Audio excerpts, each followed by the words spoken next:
चला तर आज आपण मिक्स व्हेज पास्ता बनवणार आहोत। मी इथे 2 प्रकारचा पास्ता घेतलेला आहे। तो 1 वाटी घेतलेला व हा 1 वाटी पास्ता घ्यायचा आहे आपल्याला। खूप मस्त असा हा पास्ता होतो। तुम्ही नक्की अशा पद्धतीने मिक्स व्हेज पास्ता बनवून बघा।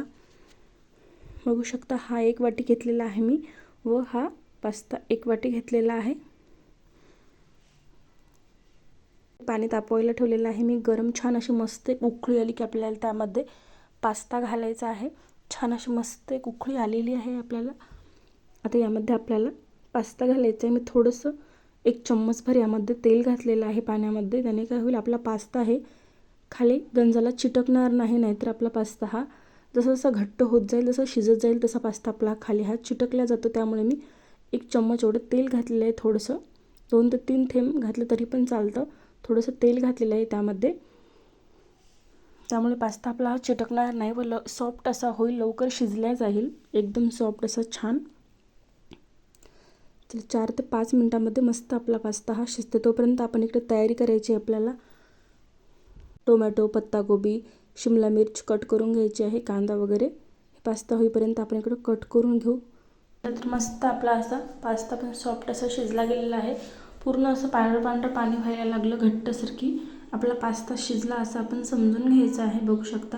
चला तर इथे मी शिमला मिर्च, पत्ताकोबी, टोमॅटो व हिरव्या मिरच्या, कांदा, कोथिंबीर कट करून घेतलेला आहे। पत्ताकोबी ते मी एकदम असे उभे उभे साईडच्या कट करून घेतलेले आहेत। पातळसर अशा लांबसर फोडी करून घेतलेल्या आहेत। 2 चम्मच तेल घातले कढईमध्ये। तेल छान गरम झालं की त्यामध्ये आपल्याला कांदा घालायचा। कांदा मी इथे उभा कट करून घेतलेला आहे। थोडंसंच तेल आपल्याला घालायचं आहे पास्त्याला। कांदा लालसर झाला की त्यामध्ये आपल्याला मिरच्या घालायच्या आहेत। 2 ते 3 मिरच्या यामध्ये मी खोडून घातलेल्या आहेत। पत्ताकोबी घालायची आहे सुरुवातीला। ते छान परतवून घ्यायचे आहे थोडे 10 ते 15 सेकंद। आता यामध्ये आपण शिमला मिर्च घालू। त्याला पण तसंच छान परतवून घ्यायचं। थोडंसं सॉफ्ट होऊ द्यायचे आहे आपल्याला।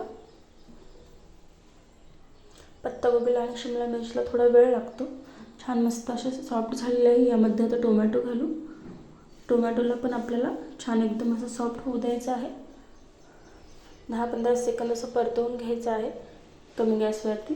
तुम्ही प्लेटसुद्धा झाकून घेऊ शकता, थोडंसं असं वाफू देऊ शकता। थोडंसं कोथिंबीर घातलेली आहे मी, म्हणजे कच्चा राहणार नाही आपल्या पास्तामध्ये।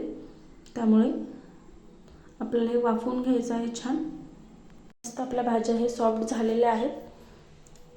आता मी यामध्ये पास्ताचा मसाला घालणार आहे। हा मसाला घेतला आहे मी। चला तर यामध्ये 1 पुडी मी पास्त्याची यामध्ये घालणार आहे, 1 पॉकेट। मस्त तर छान असं परतून घ्यायचं आहे। तर यामध्ये आपला पास्ता घालायचा आहे। कमी गॅस करायचा आहे आपल्याला, तर पास्ता आपला पूर्ण कढईला लागेल। छान आता मिक्स करून घ्यायचं आहे। सगळे मसाला हा आपल्या पास्ताला लागला पाहिजे। छान असं एकजीव करून घ्यायचं आहे आपल्याला। कोथिंबीर थोडीशी घालते वरतून मी। मस्त कलर असं छान आपल्या पास्त्याला आलेला आहे। परत मी 1 पॉकेट घालत आहे मसाल्याचं, पास्ताच्या मसाल्याचं।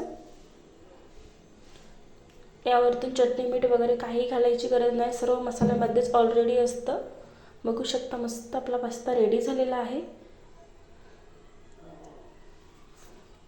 परफेक्ट असा पास्ता आपला रेडी झालेला आहे। मी इथे 2 वाटी पास्त्याला साधारण 2-2.5 ग्लास एवढं पाणी ठेवलं होतं। परफेक्ट असं पाणी झालेलं आहे, पाणी वगैरे बिलकुल उरलेलं नाही। बघू शकता किती मस्त पास्ता आपला हा रेडी झालेला आहे। आजची रेसिपी आवडली असेल तर नक्की चॅनलला सबस्क्राईब करा, शेअर करा, चॅनलला सबस्क्राईब करा। अशीच नवीन नवीन रेसिपी तुम्हाला बघायला मिळतील। साधे सोपे घरगुती रेसिपी तुम्हाला बघायला मिळतील। बघू शकता किती मस्त आपला पास्ता हा रेडी झालेला आहे। चला तर पुन्हा भेटू अशाच नवीन नवीन रेसिपीसोबत। झटपट असा हा 4 ते 5 मिनिटांमध्ये आपला पास्ता रेडी झालेला आहे। व्हिडिओ आवडला असेल तर लाईक करा, शेअर करा, चॅनलला सबस्क्राईब करायला विसरू नका। चला तर पुन्हा भेटू पुढच्या व्हिडिओमध्ये।